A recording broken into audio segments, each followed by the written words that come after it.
Ready, yeah.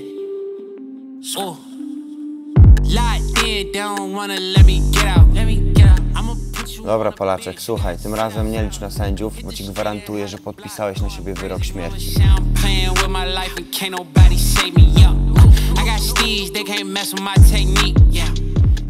Nie widzieliśmy się rok czasu, dużo się pozmieniało w moim życiu od tamtej pory. Zostałem ojcem, ale na pewno nie zmieniła się jedna rzecz. Jeśli wtedy myśleliście, że jestem pojebany, to teraz mi totalnie odpierdoliło.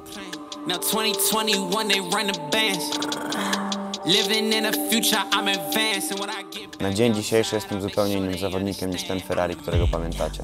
Skupiłem się wyłącznie na treningach MMA i poprawiłem nie tylko kondycję, ale przede wszystkim poprawiłem technikę.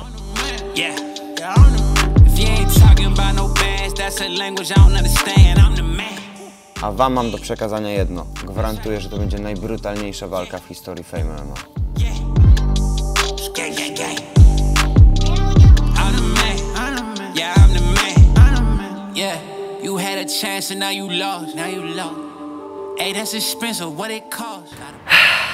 Amadeusz, ty i te twoje wymówki.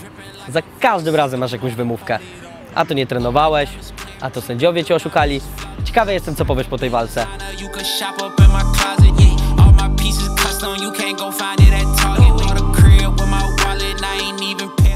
Zgraliśmy się, widzę, w tej walce. Ty opowiadasz żarciki, pajacujesz, ja ciężko trenuję i robię dobrą robotę.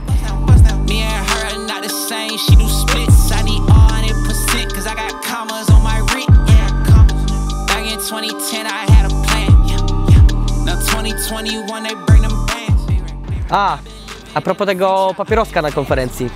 Chciałeś zabłysnąć, a zgasłeś jak pet.